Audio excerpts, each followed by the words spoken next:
أعوذ بالله من الشيطان الرجيم. بسم الله الرحمن الرحيم. الحمد لله رب العالمين الرحمن الرحيم مالك يوم الدين إياك نعبد وإياك نستعين. بسم الله الرحمن الرحيم. د الله په نامه سره شروع کوم چې ډېر زیات مهربان دی، بے حد رحم کوونکی دی. الحمد لله رب العالمین. الحمد لله ټول د کمال صفتونه لله خاص د الله د پاره دي. رب العالمین چې د ټولو عالمونو خپالونکی دی. دا مختصر تفسیر احسن الکلام یو جلد دی. د دې لفظي ترجمه دا مفتی عبدالولی خان صاحب هغه کړی ده. ګورم بس ځایونه کې به دغه ترجمه کوم، ځایونه کې به خپله کوم. تفسیر کې دی لیکي د سورې فاتحه تفسیر د قرآن کریم په کتابي ترتیب کې دا اولنی سورت ده او مکی ده، یعنی د نبی صلی الله علیه وسلم د هجرت نه مخکې نازل شوی دی. مفسرینو د دې صورت دویش نمونه هغه لیکلي دي، لکه فاتحة الكتاب، السبع المثانی، والقرآن الکریم، الرقیہ، القرآن العظیم، الرقیہ دم والا صورت، الصلاة. مشهور نوم د دې الفاتحه دی. دا ویزه کې چې د قرآن کریم او د منځ د هر رکعت شروع په دې صورت سره کیږي. ایو نوم یې ام القرآن هم دی.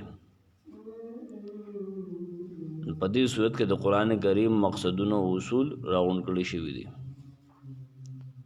ځکه په دې کې د توحید 15 قسمونه وی ذکر دي. 15 قسمه توحید په دې کې د ذات توحید،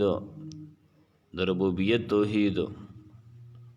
د اسماء او صفات توحید او د الوهیت توحید او د حکم او تشریع توحید په دې کې ذکر دي. د شیخ محمد سعد په خپل درس کې دې کې په دغه نوم باندې نه ذکر.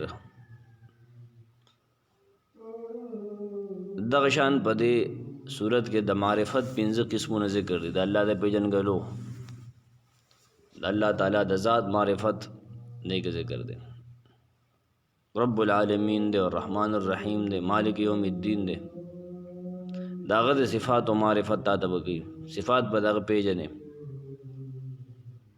اگر رب دې رو عالمین، عالمین نو رب دې. رحم داغه صفت دې، ملوکیت داغه صفت دې، مالک دې. داغه د حقوق و معرفت، ایاک نعبد و ایاک نستعین. دا هغه لارې معرفت چې د الله تعالی حقوق ترسون کې ده تا ته بخي. صراط الذین انعمت علیهم. او په دې لار باندې د تلونکو د مخالفینو معرفت بتاته کوي. په دې صورت کې نور 15 سيزونه پدې کې په دې صورت کې د الله تعالی 15 نمونه ذکر دي. نام 15 دي. الله ذکر دے، رب ذکر دے، الرحمن والرحیم و مالک. دغه شان په دې صورت کې د او گمراه ډلو رد دے او مشرکانو باندې رد دے، قدریو باندې رد دے، جبریو باندې رد دے، مرجعه باندې رد دے، روافض او شیعگان چوتے مبتدعین باندې رد دے او جهمیو باندې رد دے. دا بتا سو پاول دل وره لکه شیخ انداز باندې اوس درس نه کوي کنه او د یو کورنوزو کنه دا دې کنه د ذکر دا تفصیلی هغه کې ذکر دے. ما سره رجسٹر کې امداشته ده د صورت داوا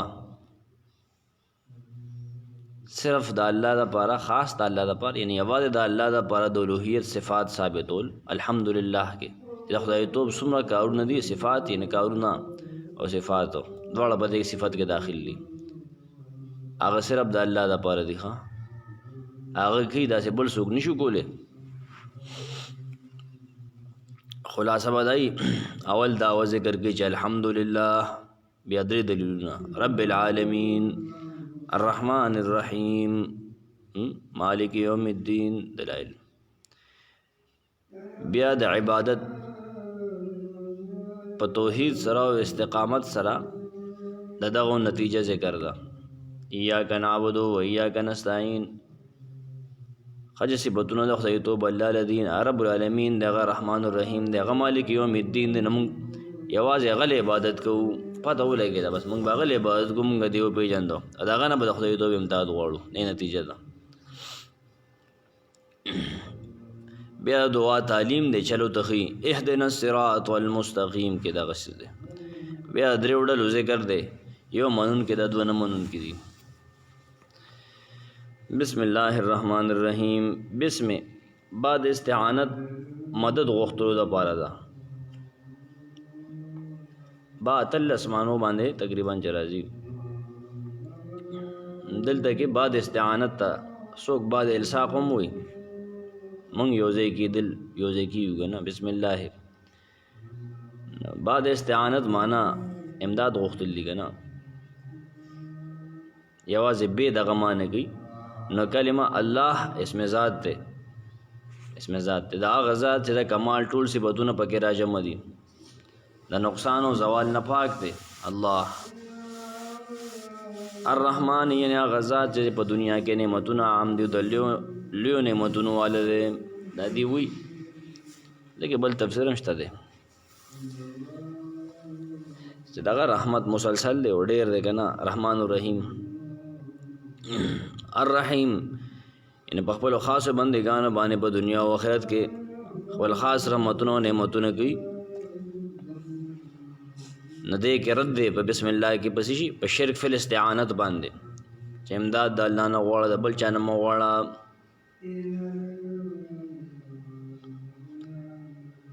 دلته کې بل یو فایده هغه ذکر ده، نحوي بلاغي فایده ده. بسم جار و مجرور دی، با حروف جار نه دی که نه، اسم مجرور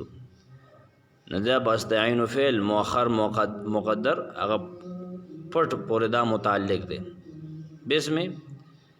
رستو روباسی هغه کشاف لیکلی دي چې رستو د هغې روباسل ښه دي، او تخصیص پیدا کولو دپاره رستو رایستل کېږي. رستو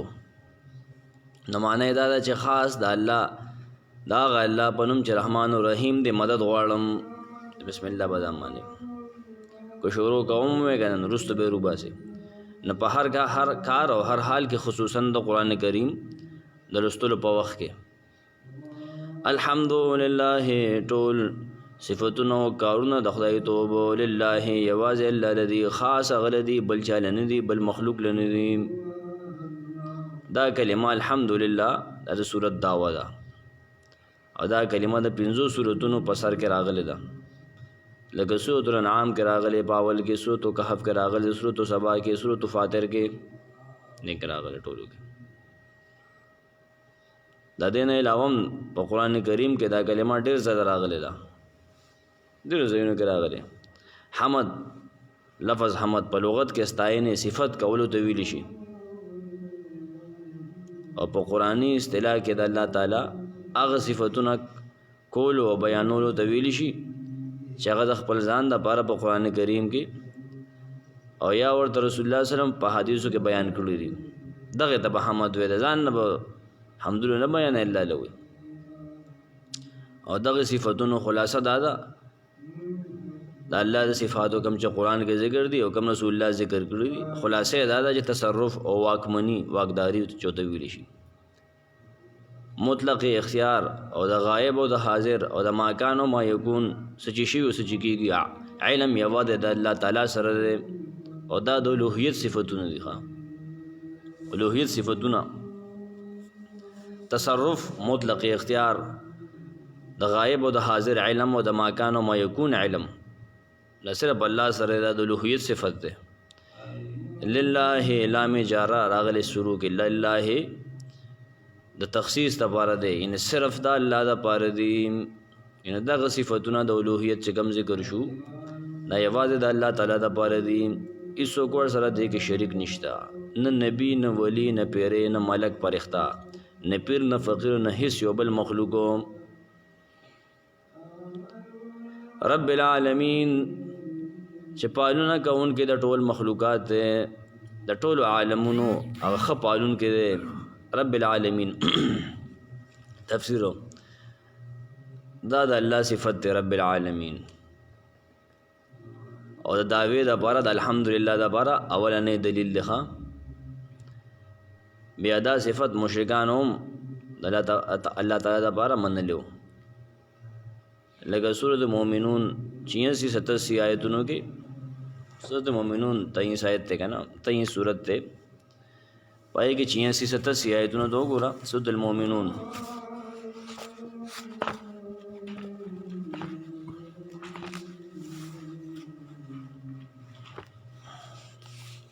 دریشتم سورت تے آیت پدے کے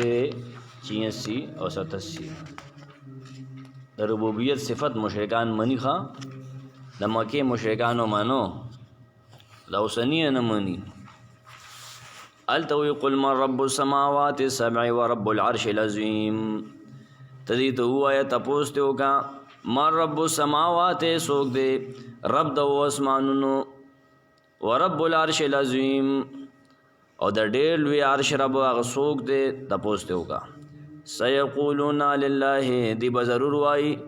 خامخا به وایي چې دا د الله دپاره دی، الله دی که نه. قل افلا تتقون تو وایه آیا تاسو نه یریږئ؟ یریږئ نه چې بیا مغه سره شرک کوئ. نو صفت ربوبیت دا مشرکان مني.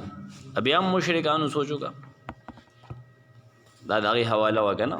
بیا هم مشرکانو ناشنا خبره نه ده او سنی رب نه مني. دا باباګانو لوی کړی، باباګان هم غوښته دی. ادا صاحبه مسلمانان دي،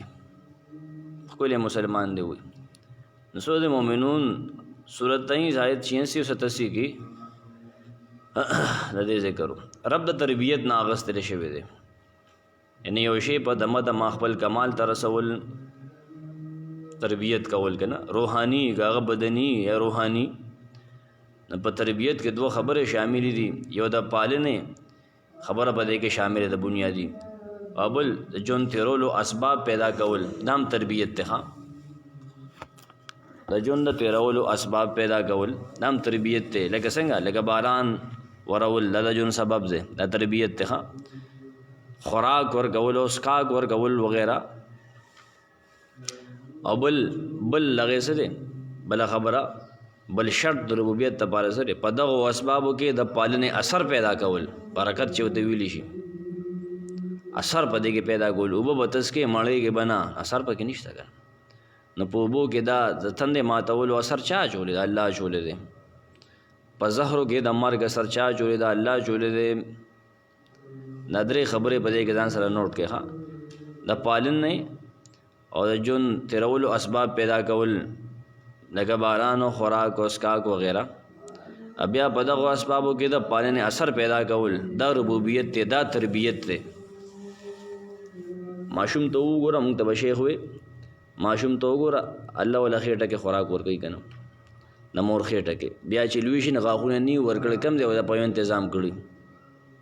دا تربیت دی که نه. نه بیا چې دغه وخت پوره شي نه غاښونه وله وکړي، دا تربیت دی. او دا کېږي وخت سره سره الله ولا د مور باډۍ کې هم چینجز راولي،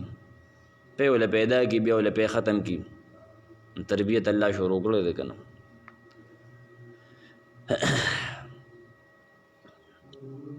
درې خبرې تاسو نوٹ کړئ که نه، د پالنې او د ژوند تېرولو اسباب پیدا کول لکه باران، خوراک او اسکاک. او بل په دغو اسبابو کې د پالنې اثر پیدا کول. نه دغه کارونه د الله نه سوا بلې څوک نشي کولی. نو ځکه دا صفت په الله تعالی پورې خاص د ربوبیت، دا بل هېڅوک نشي کولی. باران به څوک ووري؟ نو په عربۍ ژبه کې د رب ډېرې معناګانې دي. لکه سید باندې مطلق کیږي د رب سردار، مالک ته هم رب وي، مصلح تربیت کوونکې اصلاح کوونکې، حاکم ته هم رب ویلی شوي د رب اطلاق پې کیږي، د حکم اختیارمند پیغام د رب اطلاق کیږي، پالنه کوونکې مدبر او معبود. دا عربي ژبه کې د مختلف معانی دي. ما چونکې تاسو ته ویلي فوکس صرف په دې مختصر احسن الکلام دی، د دې تدریس کوم، نور خبرې خپل ذهن نه وایم، دلته بیا لباب کولو کې نور کتابونه بیا ډېر تفصیل هغې کړی دی. العالمین، عالمین دا د عالم جمع ده چې د الله تعالی نه سوا ټولو موجوداتو ته ویلی شي. عالمین څه شی دی؟ جمیع ما سوى الله. شیخ به داسې وي جمیع ما سوى الله، دې ته عالم وي. عالم د الله نه علاوه چې څه دي د عالمین دي، مخلوقات دي که نه، دا فرښتې او دا څیزونه ټول په دې کې داخل دي. دا د عالم جمع ده، عالمین. جمیع ما سوى الله، د الله نه علاوه چې څه دي هغې ته ویلی شي عالمین. بیا جمع ذکر وړی شوی چې قسمونه یې ډېر دي که نه، عالمین ډېر دي، د مخلوقات ډېر دي که نه. پریان ځان له مخلوق دی، میان ځان له دي، انسان ځان له دی، فرښتې ځان له دي، ځناور ځان له دي، نکه عالمین راغلی دی. دې تفسیر زیات تفسیر په سورة شعراء سورت نمبر 26 آیت 24 هغه روکاږه. دې درس کې به کړو ډېرې ښه قرآن زده کول دي، دا به اړو راړو به دا 26 صورت رو بسا شعراء دی که نه، شعراء شاعرانو والا صورت دی جی. آیت پائے کے روح کا 24 سویرشتم. دا فرعون سره مناظره شروع ده. شیخ بداوی هم ډېر په تقاریرو کې قال فرعون وما رب العالمین. فرعون ویل او دا رب العالمین په کې څه شی دی؟ لکه دا په کې لاسې دی وي ته رب العالمین. قال رب السماوات والارض وما بينهما ان كنتم موقنين. رب د توخی موسی علیہ السلام تو وی رب د اسمانو دی او د ځمکې دی، وما بینهما او د هغه څه رب دی چې د دواړو په منځ کې دي. ان کنتم موقنین، که تاسو یقین کوونکي یې. قال فرعون لمن حوله، هغه چاته چې چاپېره د ده ناست وو، ولا تستمعون، وایي تاسو نه اورئ. وګوره دا حدیث وي رب زیم او دی وی رب هغه دی.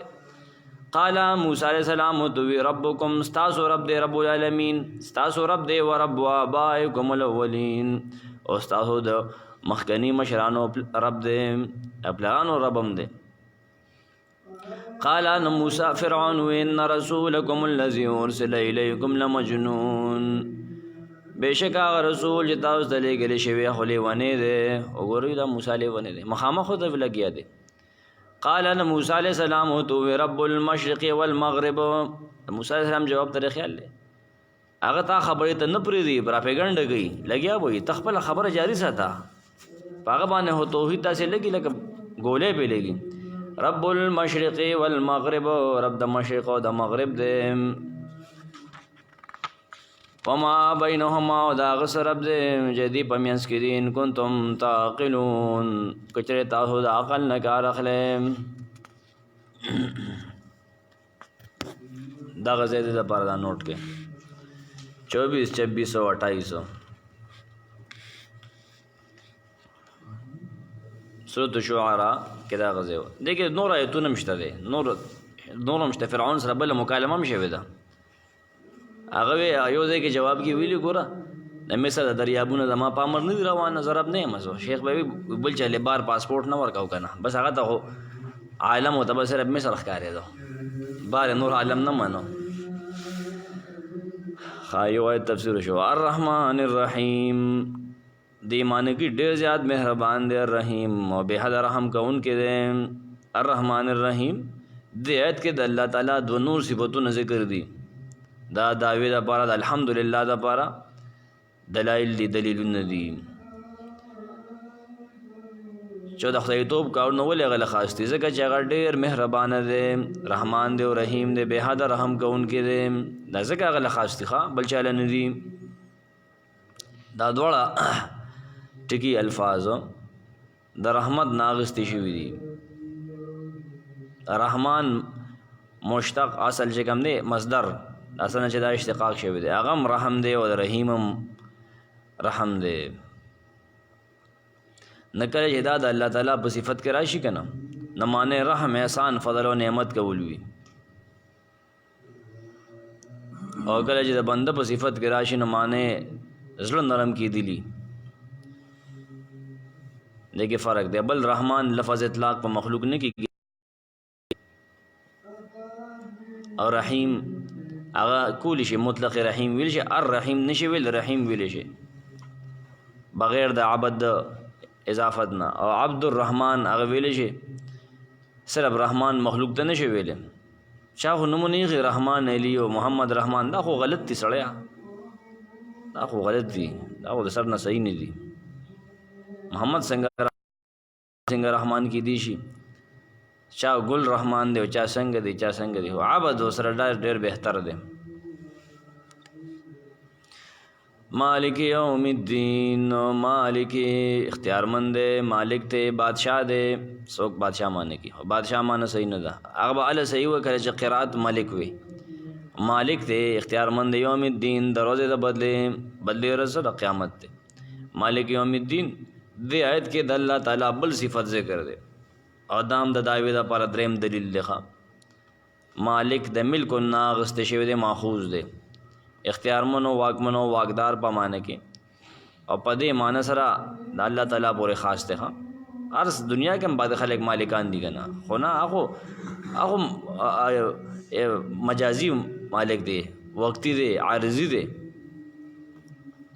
زه یم د یو څیز مالک یم نو څه وخته پورې یم بیا نه یم ابل د ما په هغې باندې پوره ملکیت نشته یو څیز کې یعنې زه د ځمکې مالک یم نه هغه ځمکه باندې څوکړه راوستل او دغه څیزونه خو زه نه شم کولی خو الله کوي که نه عاجزي عارضي دی او بل محدود دی. مالک اختیار مند یوم الدین د ورځې د بدلې یوم الدین دا د قیامت د درې دېرشو نومونو نه یو نوم دی 33 نومونو نه یو نوم یوم الدین بدلته شیخ وی الدین څه ته وایي د دې بیا ډېرې معناګانې دي خو دلته د جزا یعنې بدلې په معنی دی بیا د جزا رز ولې دا خاص کړی شو دلته ابن کثیر او نور مفسرینو په دې ډېر وضاحت کړی امام رازي دی حال دا چې الله تعالی خو په دنیا کې آخرت دواړو کې د هر شي مالک دی نه یوم الدین ولې وي خو دنیا کې مالک دی که نه دا ځکه چې په دنیا کې نور ظاهري مالکان هم شته خو د جزا بدلې په ورځ به د الله تعالی نه سوا بلې څوک مالک نه هلته به څوک نه لمن الملک اليوم لله الواحد القهار. ایاک نعبد و ایاک نستعین ایاک نعبد مونږ خاص تا عبادت کوو و ایاک نستعین او خاص لتا نه امداد مدد غواړو یعنی یا الله پاکه کله چې ته رب العالمین کله ته رحمان الرحیم کله ته مالک یوم الدین دی موږ صرف او صرف ستا عبادت کوو د بل چا عبادت نه کوو هر قسم عبادت تعالی کوو و ایاک نستعین او خاص تا نه د خدای توب امداد غواړو. استعانت او اعانت دی فرق بکی دی که انشاءاللہ زغیل رازم خو لیکن عرب علماء دغه نه پیژني. ایاک نعبدو پنځم آیت ته ده په دې آیت کې د تیرو دلیلونو نتیجه ذکر شوه هغه پکې ذکر ده ځکه چې مخکې د ذات او د صفاتو توحید ذکر شو الحمدلله رب العالمین دی رحمان الرحیم مالک یوم الدین دی هغه مخکې ذکر شو. نو اوس نتیجې په طور باندې د عبادت د توحید ذکر دی عبادت توحید عبادت فی التوحید توحید فی العبادت پښتو کې د عبادت توحید ته وایي که نه چې عبادت به صرف هغه لکې بل چا لبانه کې هر قسم عبادت ایاک نعبد عبادت څه ته وایي بې حد عاجزۍ سره پوره اطاعت ته ویلی شي پوره اطاعت پوره خبره منل بې حد عاجزي انتهایی عاجزۍ سره که په زړه سره وي که په اندامونو سره وي که په مال سره وي د عبادت دی که نه که د زړه نه کې که اندامونو نن د اتوار ورځ ده او که نه ښه ده چې زه په ګډو مټ لګي یم ما وایي چې بیا به تاریخ کلاس دی ورپسې خو زه فاتحه ختمو نن ښه دا وایو انشاءالله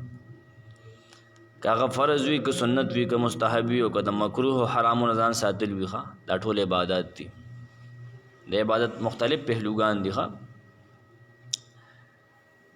که د زړه عبادت کې الله باندې توکل کې د الله سره محبت کې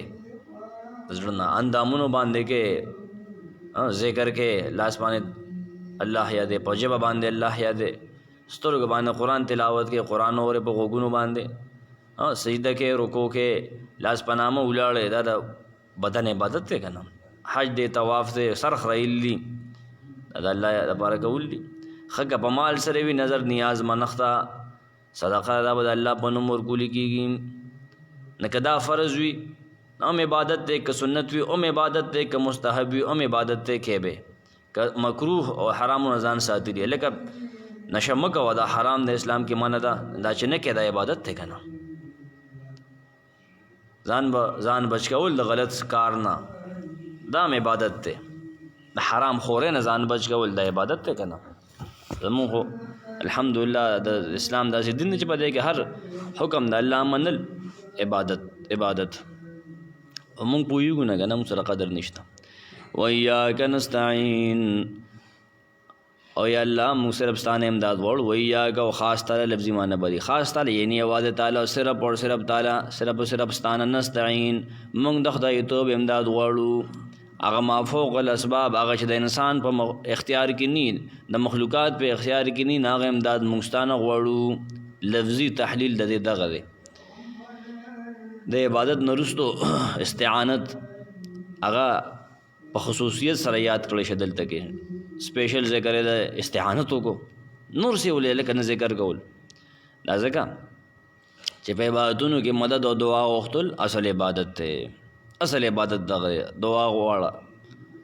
څوک به بمباتي به لګي که نه جیزز او جیزز دغه چلونه به کوي څوک به بت ته کښېني های بګوانو هر چا خپل دغه ځان نریسته دی زور کوي په دې باندې که نه طریقې دا نه جوړه کړې ده په دغه عبادت په دغه طریقه ډېر زور کوي ځکه چې سختۍ کې اواز چې خوشحاله شي نو او مای ګاډ هم به دغه خبره کوي که نه نه ځکه نستعین هغه ډېر یادولی شي که نه نه دعا اصل د عبادت دی دعا غوښتل نه دی دعا غیبانه پکار او غوښتل مانګ نه ور پکار نه خو غیبانه پکار هم دا دعا ده او دا اصل د عبادت دی اصل جړله دا ده ګوره جړله نه اشاره ده چې بنده په عبادت کولو کې هم د الله تعالی مدد ته محتاج دی او په دې عبادت سره د په الله تعالی باندې هېڅ احسان نشته چې تا جوړ د هغې عبادت وکړو نه په هغه د احسان وکړو نه ځان سره احسان کې الله زمونږ عبادت ته نه دی محتاج ایاکا دلته بیا یو بلاغي بحث دی د بلاغت کشاف او دغه بې ځایوي دي دا ذکر کړل دلته ایاکا د فعل نستعین نه مخکې روړی شو د دې دپاره دا مخکې روړی دی ایاکې مخکې کړی دی حالانکه عربي کې داسې نه وي نعبدو ایاکا داسې راځي ایاکې ولې مخکې کو دا وروستو راځي اکثر دا وروستو راځي دا چې مخکې راولي دا تخصیص دپاره راولي ښه چې ثابت شي چې دعا او مدد غوښتل حاجتونه پوره کول او د مشکلاتو لرې کول په الله تعالی پورې خاص دي دا ثابت دي صرف هغه پورې خاص دي یعنې هغه داسې کار کوي بل څوک داسې نشي کولی نو دا دلته په هغه خلکو باندې رد شو چې ما فوق الاسباب په شرع سره ثابت و اسبابونه بغیر امداد د الله تعالی نه سوا بل چا نه غواړي یا نبی آواز کی یا علی یا حسینو یا پیر بابا یا کاکا صاحب په سخته کې هغه آواز کې رو رسې لکه نبی ولی بزرګ او پیرو فقیر ته په سخته وجتونو کې آوازونه کوي هغې ته چغې وي را مدد چا ورته وي او د عبادت په طریقه څرګندوي هغه ته عجزي ورته کوي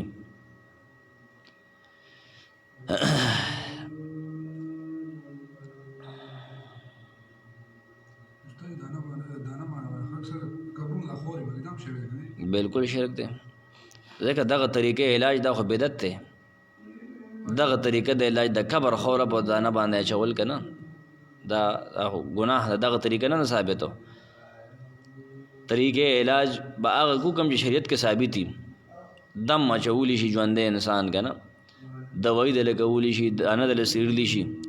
اوس کته دی که هغه طریقې اختیار چې په کې د شرک شایبه وي که نه په علاج کې د شرک شایبه وي نه حرام دي په حرامه باندې علاج کول حرام دي په حرامه باندې علاج کول حرام دي بعض ځایونو کې خلاصي نه بعضې کسان په شرابو باندې کښېني بعضې فقها هغه پکې دی خواتلي دي چېرې سختي راشي په انسان باندې هغه حالت اضطراري که نه بیخي دي مري نه هغه بیا وي چې کولی شي خیر دی کني فتاو تانوي صاحب دي وغیره خپل فتاو کې لیکلي د حرامو باندې علاج کول د حرام دي نه بعضې خلک ما فوق الاسباب او ما تحت الاسباب کې فرق نه کوي که نه نه هغوی بیا شرک ثابتي شرک خوښوي که نه دلته نه بیا شرک ثابتي هغوی شیز بدلوي لکه ذوالقرنین امداد نه غوښتې د خلکو نه وګوره نو هغه د خلکو نه وغوښتې نو موږ له پکار دي چې موږ هم د خلکو نه غواړو نو صحیح خبره ده هغه امداد د خلکو نه غواړي چې د خلکو په اختیار کې دی هلکه ته روړې پیالې چې هلکه ته رابړستن غونډه که هلکه راشه دا ګټه به راوخېجوه دا د هغه په اختیار کې دي که نه اوس که ته ودی چې ګټه پیدا که شابه ګټه پیدا که اوس حکم وکړه چې څنګه یې پیدا کړي باران ووروه دا د هغه په اختیار کې دي ما مالداره که دا د هغه په اختیار کې دي مال شفا راکړه دا د هغه په اختیار کې علاج بدلو کې شفا خو نشي درکولی نه علاج د ډاکټر په اختیار کې دی لیکن شفا ورکول د هغه په اختیار کې نه دي دا خو د خدایتوب کار دی دی به دا شي ګډوډ کوي ګډوډ به کوي ګډوډوه مه که نه الله ولي خلک د ایمان نه خلاصوي دا خو خلک کفر ته بوځي د قرآن نه ته شرک ثابت دی دا خو هسې د ډنډت کړو نه ما تحت الاسباب خو یو بل سره امداد کولی شي قرآن نه دی ویلی وتعاونوا علی البر والتقوا تاسو یو بل سره د نیکۍ او تقوا په کارونو کې مرسته کوئ امداد کوئ سورة المائده کې دا دویم آیت دی ښه نه دا ما تحت الاسباب دی ښه دا شرک نه دی ما تحت الاسباب ذوالقرنین چې د خلکو نه امداد غوښته د هغه د هغوی په وس کې و راشه وي بنې ووښې بنې پوک کې پوکي ورکړه نه پوکي خو هغوی والی شو او آتوني زبر الحدید ټوټې ولې هغوی روړې شوې که نه روړې چې په دې باندې کېدو دا خو د هغوی په اختیار کې و که نه دی خو ته نه وي چې د اسمان نه ورو وروې او د اسمان نه واراولې او هواګانې وچلوې دا یې خو ته نه دي ویلې هواګانې چلول او بوتلل راوستل ریح دا خو د الله په اختیار کې دي ذوالقرنین چې کوم امداد غوښتې هغه ما تحت الاسباب یعنې د انسان په اختیار کې و د هغې نه دا امداد د هغې نه دا استدلال کول چې د قبر نه امداد غواړه دا بالکل دوکه ده او دا دروغ دي چې د قبر نه امداد غواړه او د مړي نه امداد غواړه یا د ژوندي نه ما فوق الاسباب وغواړه امداد دا خو دوکه ده سړیه ته یو سړي ته وایې ماله اولاد راکړه پیدا کړه څنګه پیدا کېدله دا خو شرک دی اولاد ورکول خو د الله په اختیار کې دي یا ته یې جینکې کېږي نو پیر ته ووایي چې ته د شابه څه چل وکړه چې ماله هلکان دغه شي دوا درته کولی شي پیر صاحب ژوندي انسان ته دوا کولی شي خو تعالی هلکان چینجنګ دی نه شي کولی چې هغه دله دغه کې بدل کړي دا دغه په اختیار کې نه دي نه دې ځای کې دغه دوکې نه ځان ساتئ اهدنا الصراط المستقیم اهدنا کلک کې مونږه الصراط المستقیم نیغه لار صراط لاره المستقیم بالکل نیغه برابر بعضې خلک معنی کوي دا تفسیر کې نشته زه خپل یاداشت نه یم روح ښایي مونږ ته ته نیغه لار شیخ به وایي دا مخکې دی ته څه وښول وي دا مخکې دی ته څه وښوله دا توحید او دا ایاک نعبد و ایاک نستعین دا څه دي دا یې نه ښوله ته اهدنا معنا ثبتنا کلک کې مونږه نصفي او نور تفاسیر دغه معنی کې کلک کې مونږه د هدایت مراتب وګوره ته کلک کې مونږه په دغې نیغه لاره کومه لار چې تا مونږ ته وښوله اهدنا الصراط المستقیم دې آیت کې د دعا ښودنه کوي سړی چې د دنیا نه غواړي د دعا د قبولیت مقام راغی نه دین ورته ښیي چې دین وغواړه اهدنا هدایت د خیر لار ښودلو ته ویلی شي اصلا او کله نا کله دا د تحکم یعنې خندني دپاره ملنډو د مذاق اړولو لپاره هم استعمالیږي ښه اب راشي انشاءالله وروستو نو د الله تعالی طرف نه چې کوم هدایت کیږي دا هغې ډېرې درجې دي هدایت مراتب یو فطري هدایت دی فطري هدایت لکه مچۍ ته دا کور جوړول چا خولی دي دا فطري هدایت دی بل ظاهري حواس پیدا کول انسان په هغې باندې ګوري سترګو باندې ګوري لار معلوموي که نه غوږونو باندې اوري بل عقلی قوت ورکول د میخې د غوا چې کوم زناورو پوهه نشته د مونږ شته که نه د مونږ فرق دی څاروي هغه ظاهري حواس یې هغه له ورکړي لیکن عقل پکې نشته بل په خپلو نفسونو ځانونو او د عالم په اطراف و آفاقو کې عقلي دلیلونه پیدا کول الله پاک زموږ په نفس کې ایښي سړی ځان ته وګورو یو ځای خوږ شي هغه راغونډ شي الله یې ښه کړي دا اوس ورته وګوره لاس ته وګوره څومره رګونه دي په دې کې څومره پټې دي په دې کې یو سترګې ته وګوره کیمرې په شان کار کوي غوږ ته وګوره غوږ باندې وورو دماغ کې محفوظ شي پراسس کېږي خبره خولې له راځي څنګه چې ته ژبه چلول غواړې هغه شان اواز وباسې دې ته وګوره هېڅ بټن مټن به په دې کې نه وی نه بولې ایکو سیوا کې نه به کمې به دننه نه انتظام دی ته داسې به جوړولی شي د وجود کې دغه نښې دي که نه عالم په اطرافو کې د دنیا کې چاپېره الله دلایل ایښي دي ته به ګورې ته به وینې چې ته به چینه بهیږي لکه دا چا روخېجوله هغې کې به خلکو ته شفا میلاویږي ولې هغې کې دننه قسمه قسم معدنیات او دغه څیزونه میلو شوي هغه خاره او هغه شی ختموي یو دغه طریقې سره دی بل کتابونو رسولان را لېږل خلک پوهېږي کتاب راشي چې لکه ګوره الله توحید وپېژنه دا زده که دا زده که احکام زده که رسولان را لېږي هغې یې پوهي حدیث هغې بیا بیانوي دا بله مرتبه ده دا اللباب چې کولو کې هدایت آی کې را کولو کې دا تفصیلات ټول موجود دي دلته موږ اختصار کوم بل توفیق ورکول او مضبوطوالی ورکول دام هدایت دی یو سړی په یو خبره مضبوطول کلکول انک لا تهدی من احببت کې دغه معنی ده که نه یقینا ته توفیق د هدایت نشي ورکولی یا نبي ابو طالب ته چې ته پې مینې ستا خوښتې وي آیت وي دغه باره کې راغلی بل د توفیق په نتیجه کې جنت ته رسول الحمدلله الذي هدانا لهذا هغه آیت په هغې پیښ شوی دا آیتونه دې کې نشته دا تر خپلې حافظې نه ویم الحمدلله الذي هدانا لهذا جنت ته چې جنتیان لړ شي که نه هدانا لهذا مونږ یې دلته رسولو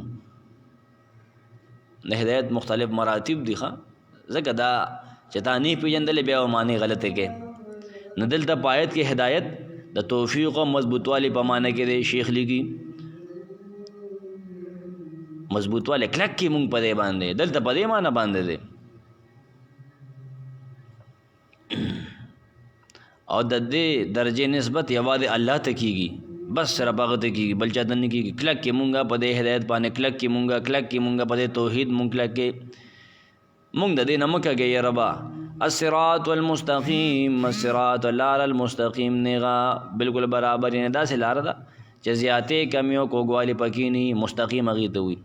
او مقصد ته رسونکي وي بالکل نیغه کندې کپرې پکې نه د الصراط المستقیم څو تفسیرونه شوي دي قرآن کې په خپله لکه اول تفسیر د دې ربوبیت او الوهیت توحید دی یعنی توحید صراط مستقیم دی الله پاک موږ په توحید ربوبیت او الوهیت باندې کلک کې د دې تفسیر سورۃ آل عمران 51 آیت کې ذکر دی سورۃ آل عمران دریم سورت آیت 51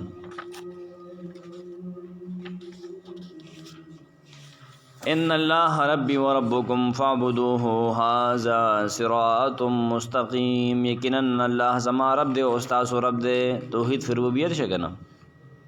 بل رب ګورې نشته دی بل رب نشته د الله نه علاوه چې ګنې پیغمبر رب دی یا بل پلار دی رب دی استاد دی رب دی نه الله رب دی فاعبدوه یوازې هغه عبادت کوي توحید فی العبادت شګنه شیخ وایي توحید فی الربوبیت مستلزم دی توحید فی العبادت لا هذا صراط مستقیم هذا دا چې ذکر شو توحید فی العبادت او توحید فی ربوبیت صراط مستقیم دا نیغه لار ده ٹھیک شي که نه فی العبادت او فی الالوهیت تقریبا دا یو شی دی دویم صراط مستقیم دویم تفسیر قرآن کریم او قرآن مجید دی قرآن مجید صراط مستقیم دی دا نیغه لار ده سورۃ الانعام کې 126 آیت وګوره سورۃ الانعام 126 دې کې ما سره اضافي کړی دی خپل تفسیر کې دې کې نور صراط مستقیم نور تفاسیر هم شته دی هغه درس کې ما ویلی مو ځای په ځای ما ویلو 126 آیت په دې کې روښه سورۃ الانعام کې 1 شو وهذا صراط ربك مستقيما رستنا راولا فمن يريد الله ان يهديه يشرح صدره للاسلام ومن يريد ان يضله يجعل صدره ضيقا حرجا چا بارے چې الله ارادو کی جگہ ته ہدایت کوي کنه داغه سینه اسلام ته پرانځي کولوشي شبهات ول ختم کی او چا بارے کې چا الله ارادو کې یو دله چې دې گمراه کی زړه گمراه کول ارادو کی یجعل صدره ضيقا حرجا نکی داغه سینه تنگا بیخی تنگا کی بیخی تنگا کی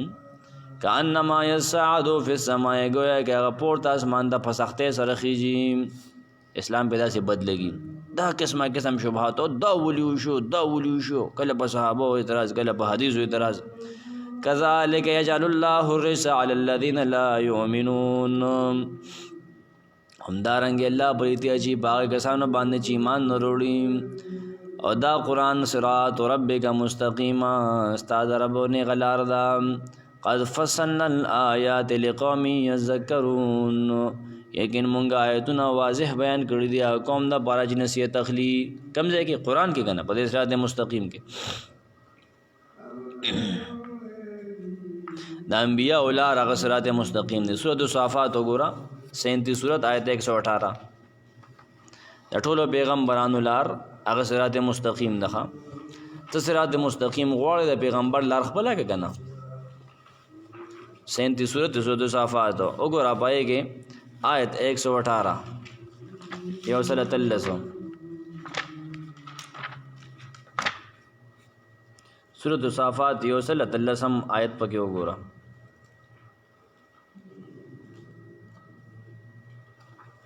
ایک 118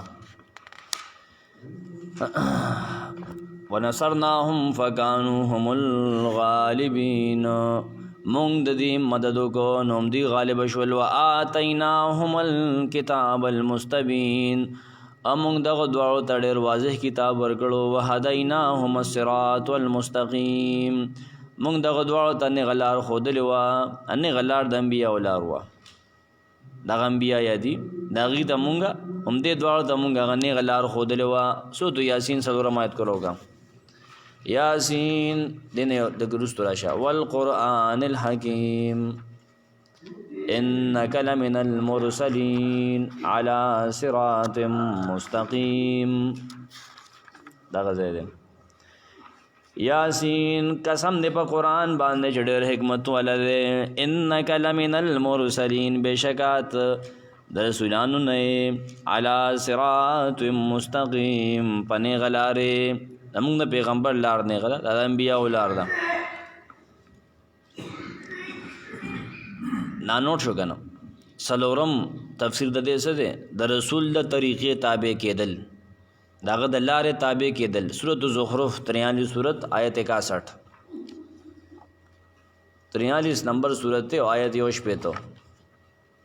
کم سړی چې د پیغمبر د لارې تابع دي کنه پاغه باندې روان دي اندا په صراط مستقیم روان دي وانه لعلم للساعه او بشک د عیسی علی السلام د قیامت د پاره یو لوی نخدا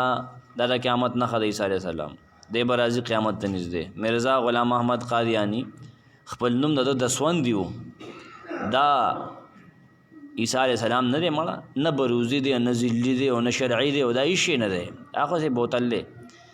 لساعت دا عیسی علی السلام په قیامت ته نږدې راځي دجال به وایي هغه کتابونه نه لیکي قادیانی خو بلا کتابونه لیکي سړیا د عیسی علی السلام پلار امور نشته پلار نشته امور نشته د خو پلار هم نه امور هم دی دا څنګه عیسی دی فلا تمترن بها واتبعون نو قیامت باره کې تاسو دغه شک مکه تمترن بها واتبعون شک مکه پدې کې پد قیامت پر اتلوګه واتبعون ما پسې راځه نما پسې راتل هاذا صراط مستقیم دانه غلار دا پیغمبر پسې تل هغه نه غلار دا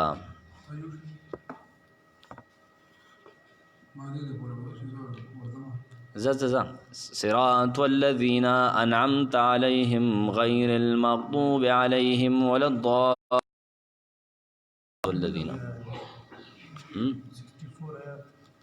ومنه ډیرو ځایونو کې قبلې باره کې مراغلي دي که نه او که ته پروګرام وکړه ما ته دوه ایتونه دا ختموم انشاءالله بیا نیمګړی پاتې شي لفظي معنی کو دې کې بیا حوالې ډېرې زیات لري بیا سار روباسو صراط الذین دا خلق لارا انعمت علیهم چې تا په هغې باندې انعام کړی دی غیر المغضوب علیهم چې نه په هغې باندې غضب شوی ولا الضالین نه ګمراهان دي دې کې آیتونه ډېر زیات دي که نه انشاءالله سبا بیا ووایو ښه سبحانک اللهم بحمدک